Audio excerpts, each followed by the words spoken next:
사랑하고 축복합니다. 한 주간을 시작하는 월요일입니다. 여주동행 바나바 라이프 오늘의 여바라 시간입니다.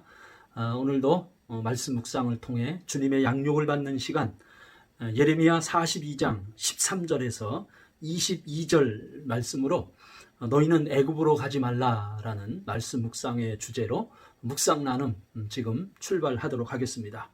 먼저 본받아야 할 모본의 말씀 나누겠습니다. 오늘 묵상 속에 간절히 흐르는 하나님의 마음과 그리고 그 하나님의 마음을 담은 선지자 예레미야의 목소리가 들립니다. 그것은 애굽으로 가지 말라라는 간절한 메시지입니다. 요하난을 비롯한 유다의 남은 자들은 이미 애굽으로 가기로 작정을 해놓고 마치 한 발은 애굽 땅에 들여다 놓은 채 그들은 하나님의 뜻을 묻는 일종의 요식행위죠. 그런 모순을 지금 오늘 묵상 속에 범하고 있어요. 14절입니다. 또 너희가 말하기를 아니라 우리는 전쟁도 보이지 아니하며 나팔 소리도 들리지 아니하며 양식의 궁핍도 당하지 아니하는 애굽 땅으로 들어가 살리라 하면 잘못되리라. 지금 유다의 남은 백성들이 애굽으로 가려는 것은 그것은 다분히 현세적인 욕망에 근거하고 있는 거예요. 애굽을 그들의 현세적인 유토피아로 삼고 있습니다. 전쟁도 없고 다툼도 없으며 궁핍도 없는 곳으로 애굽을 여기고 있는 것이에요. 그러나 그 땅 애굽은 어떤 곳입니까? 그 땅 애굽은 이미 그들이 출애굽으로 떠나온 세상입니다. 그곳은 인본주의가 판을 치는 곳이고요. 그리고 무엇보다도 하나님을 부정하고 하나님을 등지는 우상 숭배가 만연한 세상인 거예요. 참 오늘도 우리의 삶의 자리도 그렇습니다. 우리의 삶의 도처에 애굽의 세계가 널려 있고요. 애굽의 문화 속에 우리가 살고 있습니다. 하나님의 구속과 하나님의 사랑보다 소유와 탐욕의 인본주의가 참 안타깝게 하나님의 영광을 침몰시키려고 하는 이러한 현실에 우리가 살고 있습니다.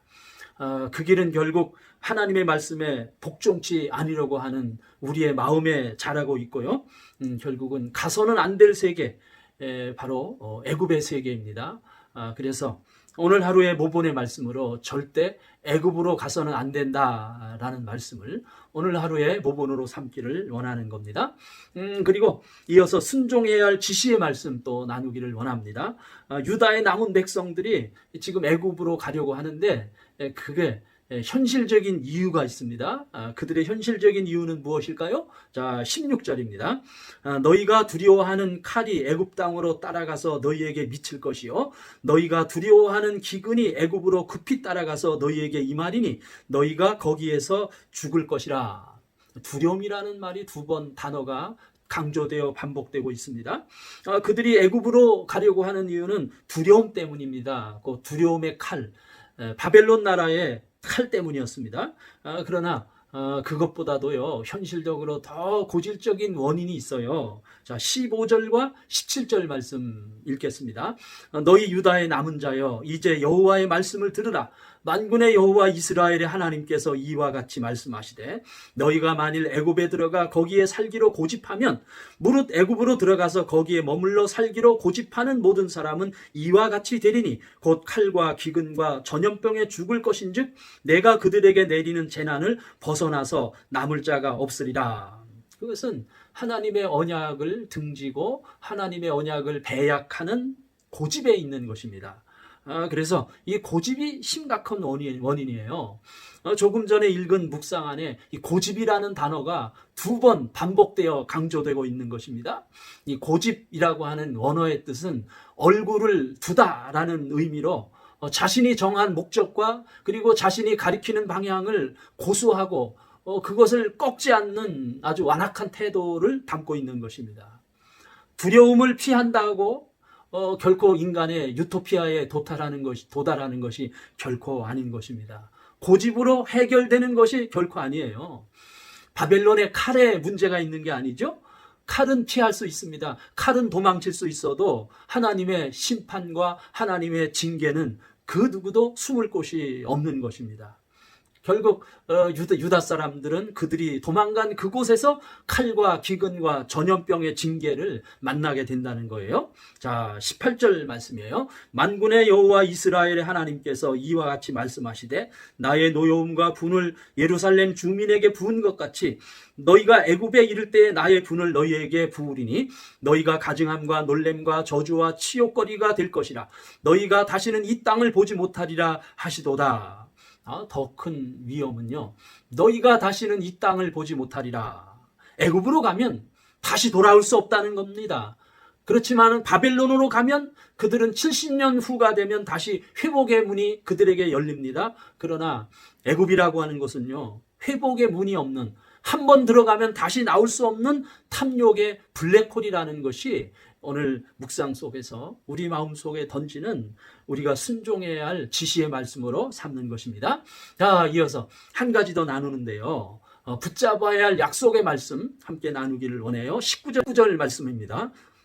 유다의 남은 자들아, 여호와께서 너희를 두고 하신 말씀에 너희는 애굽으로 가지 말라 하셨고 나도 오늘 너희에게 경고한 것을 너희는 분명히 알라. 계속 반복해서 말씀하시네요. 너희는 애굽으로 가지 말라라는 메시지. 하나님의 마음입니다. 그리고 하나님의 마음을 담은 선지자의 목소리예요.